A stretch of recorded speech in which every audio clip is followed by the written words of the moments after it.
Want to watch football without the restrictions of blackouts or cable? Check out expressvpn.com to help you get access to all the live games. Sign up today using the link in the description to get 3 free months. Yoda Bowl fam, it's the director. Chargers fan, man, the director with the red eyes today, man. No, it's not because I'm out here having any sort of fun, man. It's allergy season. You guys remember that bit from Looney Tunes where they're like, rabbit season, duck season? For me, it's like grass season, blossom season. Man, it has been tough out here these last couple of days, dudes. But you know what? We got some things we need to talk about that could also be just a little bit tough today, right? We like to think of ourselves maybe more as like a hype guy, a hype channel for the Chargers, but every once in a while we got to talk a little bit about, you know, the real, right? We got to talk about the real issues, maybe with the teams, or things that are maybe a little bit difficult to, you know, stomach in terms of what the team needs to improve right now. And I think that's what I wanted to kind of focus in on today in today's video. The 5 top hurdles that I think the Chargers need to overcome in 2023. And these are things that honestly, if the Chargers don't improve on, could hold us back from the playoffs, maybe even potential to go even further than that. And that's something why I hope the Chargers have found a way to start, you know, massaging some of these issues and bringing in solutions to help improve their stats in 2023 and ultimately their win column. That's going to be the #1 focus of today's video. What can we do in order to improve that win column and find, you know, solutions to these hurdles that we're going to have to overcome? So it should be a very interesting one. Now, before we do get started, guys, shout out to the sponsor, Underdog Fantasy. See if you guys want to join the best fantasy platform on the web. Use code director to match your first deposit up to $100. As well as, before we do kick off, hit us off with a like and sub if you do enjoy this Chargers content. Small amount of time you guys take to hit the like, sub, bell notification helps me out a lot. Let's get into this video. I'm gonna go blow my nose. Lights, camera, action.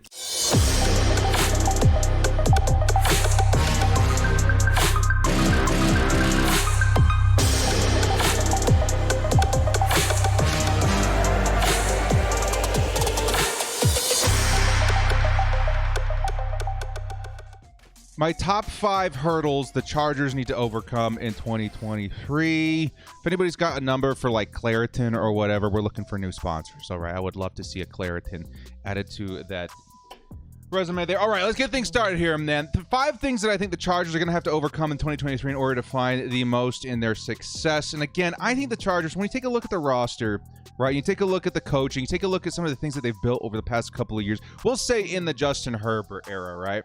I think this team, at least on paper, has the potential to make it obviously into the postseason, but pretty dang far into it. I would say a lot of people have said the Chargers, you know, are a Super Bowl contender on paper, at least these last couple of years with some of the moves that they've been making. I'm not going to argue against that, not one bit. But I will say, in order to meet that potential, there's going to need to be some changes, right? There's going to need to be made some improvements in order to massage some of the things that we've seen the last couple of seasons in terms of our weaknesses. Now, every team's going to have weaknesses. The Kansas City Chiefs, who won the Super Bowl, they have weaknesses, right? It's just, how do you overcome those weaknesses? How do you adjust to those weaknesses? How do you find yourself success even in the face of those weaknesses that makes you a good football team, you know, despite all the things that might be working against you? And that's why I think the Chargers have some room to improve and have a couple of glaring things I think they need to improve in this season in order to meet that potential. So, my top 5. Now, I have an honorable mention here. And now, honestly, I was actually thinking about putting the Chiefs on here as one of the hurdles that we're going to have to make this season. And I thought about it for a second, and I was like, you know, but that's just kind of every football team, right? Every football team's going to have that good or decent team in the division that you're going to have to worry about a little bit. Just so happens the Chargers have to worry about the reigning Super Bowl champions. No big deal, but it's just kind of part of the deal, right? Like, as a football team, as the Chargers, the Chiefs are going to be something that we're going to have to deal with year in and year out. And honestly, as a Chargers fan, I don't think it's impossible. And I think we've proven that we've got some hope, right? We've got, I think, one of the better, you know, equipped teams to handle the Chiefs and Patrick Mahomes. We've seen some success in the past couple of seasons. And as a division rival, that kind of does give us a little bit of an edge in how to understand and better equip ourselves to take down a Chiefs Super Bowl reigning team. So I think, you know, that's something I was going to say as an honorable mention. Instead, I decided to go with a stat that's going to help the Chargers improve in their win column. And that's kind of like the mentality I wanted to go into this video with. Like, what are the things that we need to improve in order to improve that win column, right? How do we improve the Chargers' chances and making it into the postseason and being better equipped to handle teams, post-division teams once we get in there? So the first honorable mention I'm going to say, which is very close to making the cut, but something that I think the Chargers have been improving on. I think they're just a little leap away from being one of the better teams in the NFL. It's going to be turnovers, okay? And this is something I talked a lot about in the 2021 going into the 2022 season, about the Chargers being, in I think at the time, one of the worst teams in the NFL to capitalize on turnover opportunities, but whether it be drops or not scooping up, forced fumbles or anything like that. It wasn't too great out here. Now, last season, that narrative kind of did shift a little bit. The Chargers are actually now above average in the league in terms of forcing and generating turnovers. And I think they had 24 last season, which is definitely a lot better than we've seen in seasons previous. And this is something that I think the Chargers have secretly been really focusing in and honing in on the last couple of, I would say, since Brandon Staley started taking the reins here in LA. In terms of improving. And I think you see a lot of that translate from his success with the LA Rams. Of course, Jalen Ramsey, Aaron Donald, you're going to see your share of turnovers forced with that unit. But it's something that the Chargers, I think, have always been equipped to do these past couple of seasons. They just didn't quite have the formula to kind of, capitalize on it. We got Derwin James. You got Vato out here, who does have potential, right? Now you got Asante Samuel, J.C. Jackson, who I think was picked up for the big reason of being the interception leader in the NFL for so long. You got forced fumble machines like Joey Bosa and Khalil Mack. The Chargers have kind of been assembled as this ball hawking, force fumbling super team unit, right? We just gotta make everything work, right? You got the pieces, you just gotta have to make the puzzle fit.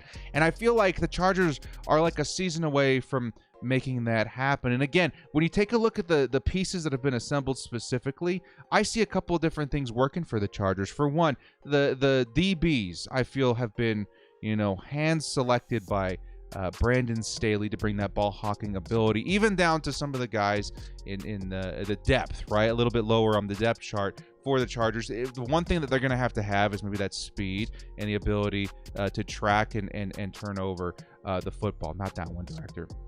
And again, the guys like, even Dean Leonard and JT Woods. And then, of course, your starters like Asante Samuel Jr., J.C. Jackson, Derwin James. These guys really do share the trait of being able to go up there and just nab that football. And that's one big thing I think the Chargers have been moving towards, a more man coverage-oriented defense. I feel like the pieces kind of scream that potential going forward. And I think, again, that's a big strength of the team that has yet to be capitalized on. Now, what makes a really good, let's say a decent, above average even, man defense in terms of talent even better is when you've got the pressure, the edge defenders to really force those bad decisions by the quarterback, the errant throws, the throwing out of a sack, the throwing on the run. When you have a unit like Khalil Mack, Joey Bosa, and now Tuli Tuipulotu, that's going to give you a lot of opportunities to capitalize, or at least more opportunities to pick off the football. And I think the Chargers have been assembling something like that for a while. Again, they made a jump from 2021 to 2022. I think 2023 could be even better. I think, if I'm being honest, the way the Chargers have been assembling this unit, they need to be a top 10 unit in generating turnovers, right? And again, it's not just the DBs, who I think have been pretty dang good. I also do think, in terms of forcing fumbles, the Chargers have some really nice pieces in place. So honorable mention is going to be the turnovers. I didn't put it in the top 5 because I think they've been improving, but it's something that I think could still improve going into next season to really help them in that win column. They're sneakily turning into one of those teams that could be a top turnover machine in the league. All right, so let's get into the top 5 now. Finally, the top 5. 8 minutes in, director? Top 5 hurdles I think the Chargers have to overcome in 2023. At number 5, we just kind of talked about it, and it's going to be one that, again, kind of goes hand in hand with the turnovers, with the defense's health, how everything kind of fits together like a glove as a whole, and that's going to be pressure, okay? The Chargers are going to need to do better this season, which is kind of crazy. This team is not bad in terms of generating pressure, sacks, we'll say, right? Middle of the pack team. I think this team generated 40 sacks this last season, which is definitely not bad, right? Definitely not bad. Some of your better teams, like top teams in the NFL, I think the Eagles went pretty crazy this last year. I think they had something like 70-something sacks, which is ludicrous. We're not thinking the Chargers need to be that super team. But I do think that a top 10, again, just like the turnovers, I think the Chargers need to kind of rank in the top 10 because of how the team has been assembled these past couple of seasons. It really does feel like that's been a pretty big focal point of the team building these last couple of years. Again, in the Brandon Staley era, I see man DBs and I see an emphasis on edge, an emphasis on pressure, right? Not even just edge. You know, Morgan, Fox, these interior guys. I do think there's an emphasis on that. And in order for the Chargers to really, capitalize on what they're building, they're going to have to execute at a higher level, at least produce better results with what they've assembled here. And again, a lot of it does have to do with injury. I understand that, but it also does have to do with execution. The Chargers now have the depth to overcome some of the hurdles from last season, which again, 40 sacks isn't bad.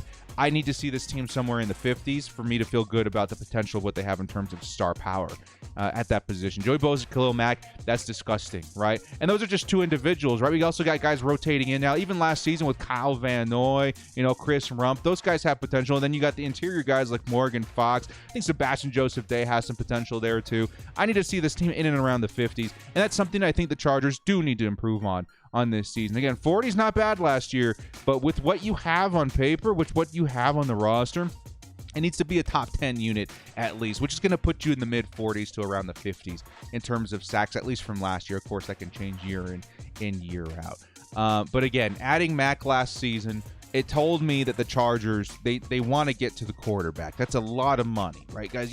When you take a look at the Chargers' history, especially in terms of trades, that just doesn't happen, right? The Chargers don't go after superstars. The Chargers don't go after big contracts like that. It's super uncharacteristic, especially in the Telesco era, which is going on, 10 seasons now? It's not something that the Chargers do. So when they execute on something like that, you got to say they've got an objective, right? They've got an agenda, and the agenda is to get after the quarterback. And that was just further reinforced this last season with the drafting of Tuli Tuipulotu in the second round. Of course, there's a lot of capital being put into getting to the quarterback. And in order for that to be worth it, in order for the resources that are going towards that position to be worth it, we have to put up the results. Right, we got to put up better results in terms of statage and better results in terms of defensive execution, et cetera, et cetera. It's got to be something that improves this next season. So I think, again, pressure, which wasn't a weakness of the team per se last year, is still something I think needs to improve because, again, it kind of starts there for me on the defense. If you can generate good pressure, you're buying more opportunities for your linebackers to bust through and disrupt the run, disrupt the pass. You're generating more space for your DBs to go out there and make a play. I think that's something that needs to improve this season. All right, next up, at number 4 of hurdles that the Chargers need to overcome, and this is going to be a big one that we've been talking about the past couple of seasons, one that I do think is going to improve this year. It's going to be red zone scoring. Okay, and this is something kind of wild, right? If you watch the Chargers, if you're a Chargers fan, I would say a lot of us would say, maybe even a majority of us would say we're fans of this team because they're exciting, they're fun to watch, and this has kind of been the identity of the Chargers since their inception, right, into the league. They're a fun team, right? They can score. They're dramatic. They bring in a lot of hype, and even though it doesn't always work out in the end, even though it sometimes feels like they're getting us to this point here so we can fall a little bit further in disappointment, this team knows how to move the football. Okay, and that's something that's really exciting. The one thing though that they have not been very consistent at is capitalizing on these opportunities, right? Especially in the past couple of eras, I will say, at quarterback. We've got guys that can get you in the red zone, man. Phillip Rivers, before that, a Drew Brees. Now we got a Justin Herbert. Like, we're going to get you an opportunity to put up touchdowns. Now I feel like a lot of that is handed off to the coaching, the offensive weapons in terms of skill positions, et cetera, to capitalize on these opportunities. I don't feel like it's been capitalized on enough. The Chargers last season were a bottom of the half team in scoring touchdowns from the red zone. Guess what, guys? You guys want to hear the number in terms of percentage? How many times did the Chargers get inside the 20 and actually put up a touchdown? You guys want to guess in the comment section below? I'll give you a couple of seconds. 3, 2, 1. The Chargers clocked in at just 54% last season. Yikes. That means the Chargers, half the time we made it inside the 20, walked away with no touchdown. Sure, sometimes 3 points make sense. Sure, yeah, sometimes things just don't work out, but for the most part, that number has to improve. I feel better I would say as an offense, as a team, if you're in the 60s, even mid-60s, I know that's kind of high, especially making that kind of jump of like 10%, but I feel like that's the potential of this team. You got to capitalize on these opportunities. You're asking Justin Herbert and this offense to do a lot, right? And you just built an even more lethal version of that offense to drive downfield. You added Quentin Johnston. You added Darius Davis. You got other guys competing for depth positions at this point, like Jalen Guyton. We just added Darius Shepard. You guys see that signing from the XFL? Another guy in there. You got Pokey Wilson. Like, you got a whole bunch of talent at wide receiver, which is evident to me that the Chargers, they want to be that super team that drives down the field. Now what happens when you get there, right? You committed the resources. You drove downfield. You found the money, the time, the effort, the talent to get in this position. What does it matter if we can't score touchdowns, right? What does all of that matter if we can't put up 6? And that's where I think the Chargers need a dramatic improvement this season. And again, a lot of that's going to come down to who's available. Of course, this man right here would have been vastly valuable in a lot of those situations last year if he were on the field. And Donald Parham, 6'8" tight end, we see him, just tower over, all these defenders out there. Who's going to defend that, right? Even though he is wide open, that's a big target. The Chargers need to better arm themselves to capitalize on these opportunities, which has just not been the case the last couple of seasons. This must improve. And I do think the Chargers, again, they've been arming themselves to improve in that side. I think Quentin Johnston sneakily could be an ad that is very valuable in the red zone. I think you're also adding more space for a Keenan Allen, which, let's be honest, I know he's not known for being this touchdown machine, but when he's got space, this guy's seen seasons where he just goes kind of bananas, and I think give him the space, especially in the slot, that can happen. We got Mike Williams, of course, the 50-50 jump ball guy. I think at this point, a lot of the league knows what he is and how the Chargers want to use him. So it may still be difficult to capitalize on that. They're going to throw some of their best resources at stopping him, right? They're taller, they're faster DBs, just guys that kind of disrupt that, catch, especially in the corner of the end zone and those fades.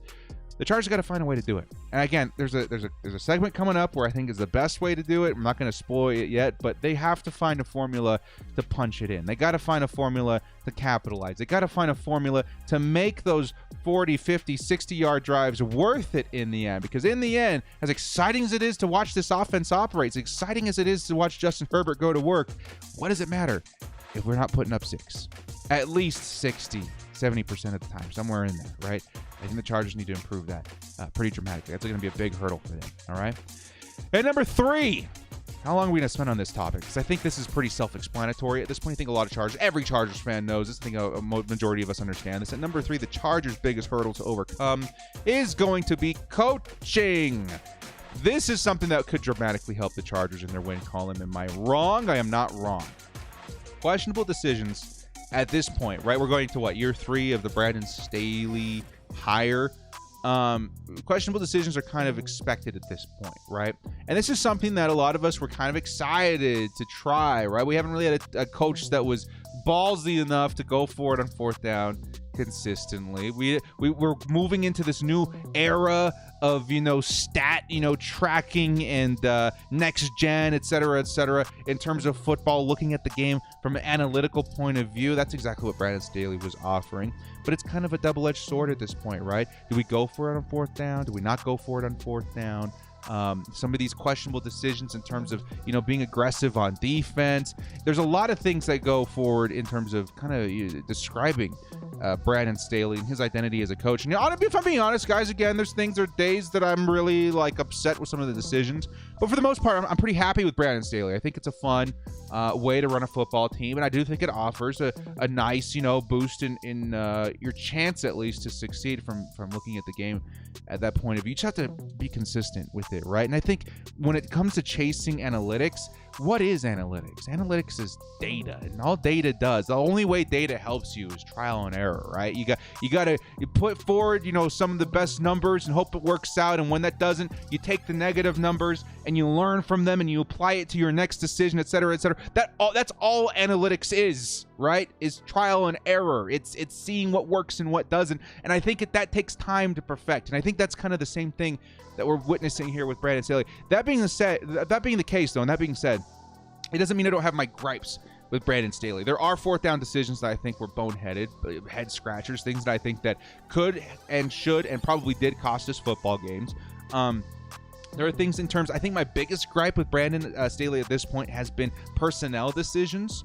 I want to see the best version of every player on the roster out there on the field every Sunday, right? And I think he does a really good job with a lot of the players, right? I think he does a great job with Derwin James.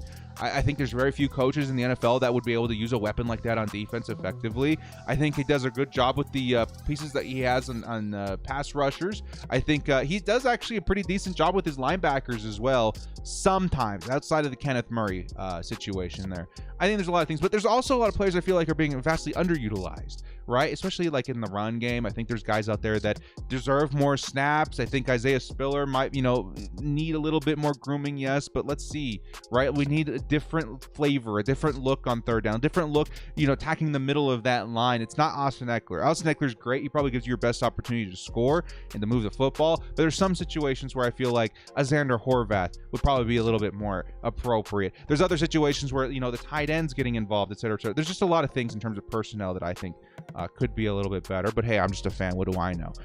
In the end, though, coaches are responsible for the win and loss column.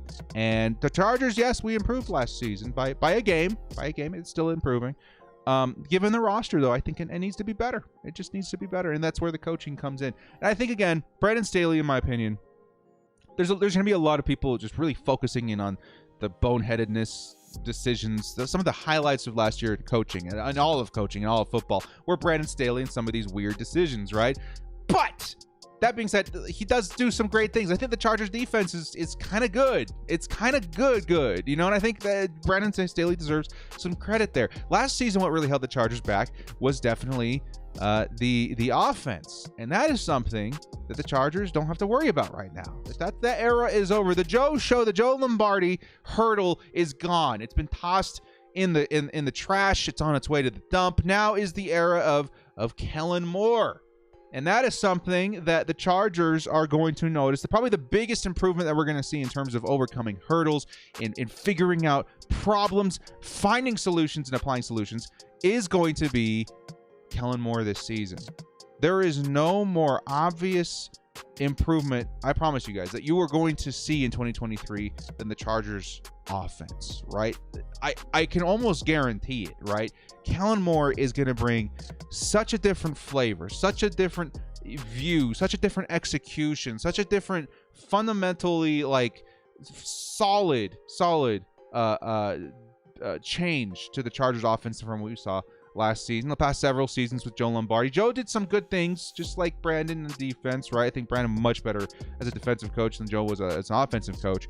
But what Kellen Moore brings, I think the thing that gets me the most excited is a potential to utilize a Justin Herbert effectively. And that started again with the draft, with his hiring pretty much, in terms of the Chargers really capitalizing what they have in terms of talent, because there's some things in the NFL that you cannot buy. There are some things in the NFL that you cannot force, right? And that's, I think the biggest thing is going to be the talent at quarterback. Yeah, occasionally you land an Aaron Rodgers or et cetera, but what guarantee do you have that guy is going to be good? Justin Herbert, in my opinion, is a guarantee. Top 5 quarterback in the NFL. Justin Herbert, in my opinion, is a guarantee one of the best arms in the NFL. Justin Herbert, in my opinion, is one of the best in the NFL in a lot of different categories. And he's proven it over and over and over again. And it feels like Joe Lombardi despite all of that proof, didn't want to use Justin Herbert to his full capacity. He didn't want to really unleash that weapon, let Justin Herbert loose. And that really feels like what Kellen Moore is going to bring to the table here, right? Because let's be honest, Dak Prescott with the Cowboys, Kellen Moore's previous team, he's a good quarterback. Is he elite? I don't think so. But despite that, the Cowboys and Kellen Moore specifically let that man loose. He let him do his thing. He said, hey, Dak, we know what you're good at. Go do it. We're going to set up the table around. We're going to set the scene around you to have the best chance possible to execute on those strengths, on that talent that you're bringing at the quarterback position. And on the Chargers, his last couple of seasons, it almost felt the opposite. that, you know, Justin, you're good at this, you're good at the deep ball, you're good at that, but we're going to design an offense that's stinking dunk. The Drew Brees offense, even though you're kind of an opposite quarterback, even though, you know, you're still matching, you know, or close to it in talent. It was really head scratching from an offensive point of view. No more. That's the biggest hurdle the Chargers needed to overcome this next season. I think it's already been done. I think we just have to see it executed. And that's something I'm very excited to watch. All right, let's wrap this video up. Last two, and they're not going to take too long. Maybe this next one, but the last one's definitely not going to take too long. At number 2, the Chargers' biggest hurdle, the run game. Okay. And I'm sure a lot of you guys were expecting this back when I was talking about red zone scoring. One of the best ways to score inside the 20 is by handing it off to your running back. Of course, there's going to be offenses. I think like the 2014 Falcons, Julio Jones. They had was it Tony Gonzalez back then? I don't remember. They just had a really nice red zone offense through the air. You're going to see teams like that, of course, they're going to be attacking you that way because their success is just so high. Most teams, I would say, are going to hope that the running back can accomplish that. And that's because the risk reward there is a lot better. There's a less chance of turning it over. There's a less chance of, you know, this or that, whatever. I feel like handing it off to the running back, it's the simplest, most sure, you know, straight fire way to get into the end zone. The Chargers just haven't really had that. They have and they haven't, which is really strange. The Chargers this last season in the run game, I think they scored something like 15 touchdowns on the ground, which is great. That's pretty good, right? That's mostly Austin Eckler on these little design runs, etc. So that's great, right? That worked out. The Chargers found a way to make that work. But outside of that, you got to bring some balance to the offense, okay? And it's going to help in terms of scoring in the red zone, obviously. But I feel like I'm more bringing this into, or I'm more throwing this topic on the table as just a generality, right? If you're going to improve this offense, and yes, capitalize on Justin Herbert's strengths, you got to give room to everybody to operate. And the best way that you can give room for your quarterback, for your receivers, for your offense as a whole, is to try and create balance. And I feel like that's something that the Cowboys did great these past several seasons. That's why I was like, Cowboys fans, why y'all, you know, celebrating the letting go of Kellen Moore when you've had one of the best balanced offenses I've seen the last decade due to this man, right? Sneakily one of the best running games in the league, one of the more efficient passing games in the league. That's what I expect from Coach Moore coming in here.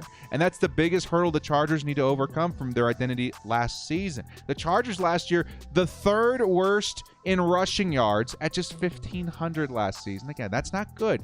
You know, that's good for one running back. Yeah, it's a pretty solid season, but not as a team. As a team, you want to see much, much more. 3rd worst in the NFL. Also 3rd worst in yards per carry. You guys want to guess? I'll tell you guys right now, a healthy is probably about 4 or 5, whatever, somewhere in that range. The Chargers at 3.8.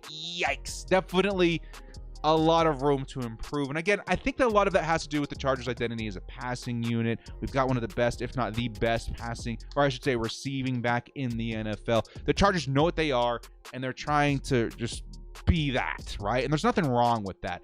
But now they know they need to be something a little different, right? You can take the same shades of what you are now, but try and perfect it with a little change. And the change that I think the Chargers are going to probably need to take the most serious this upcoming season is improving that run game. What's head-scratching to me is that we didn't add a back this last season. Maybe we view that we already got the guy in there. You guys know my thoughts on that, right?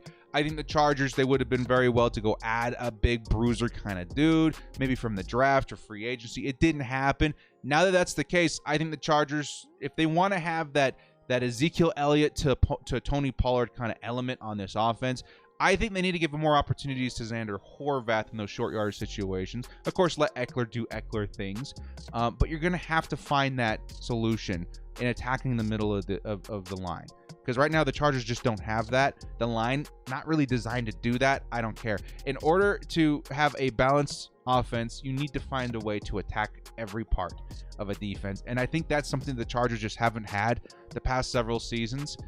It needs to equate to more. We need more yards as a total, as a team by the end of the season. Closer to 2,000 make me happy. We need a much better yard per carry average. Above 4, please. You know what I mean? And it's something that I think the Chargers are going to accomplish this season. They're going to have to get creative to do so. I think Kellen Moore has a plan there.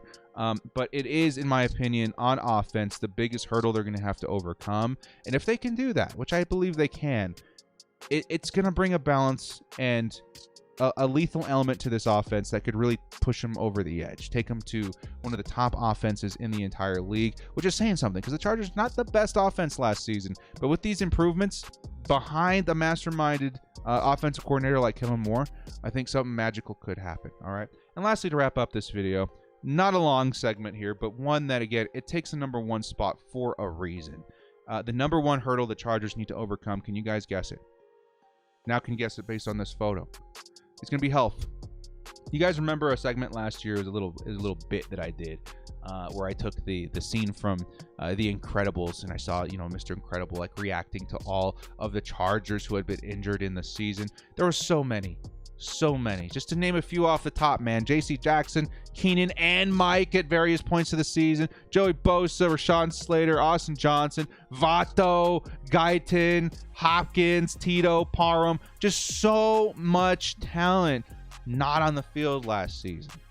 And this is something, as Chargers fans, we are not unfamiliar with. We've had superstar rosters just fall on their face because nobody could stay healthy. And I don't know how to elaborate on this. The Chargers, we've seen seasons where, for the most part, they're good, right? We've seen 1, 2, 3, injuries that are pretty bad, but for the most part, they're not terrible. And in those seasons, I think we had a pretty good. I think the last 14 and what by the time 3 season we had was with a mostly healthy Chargers roster. In order to reach these heights again, I think that once again needs to be a huge emphasis in the season. Brandon Staley last season not great, but the year before there were things fundamentally that he was introducing to the team that I liked a lot, that I do think helped the Chargers have a more healthy than not season.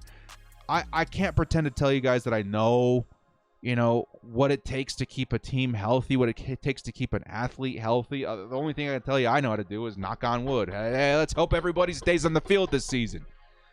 Outside of that, I hope the Chargers find the professionals that they need to keep these superstars on the field. We have a jam-packed roster full of superstars.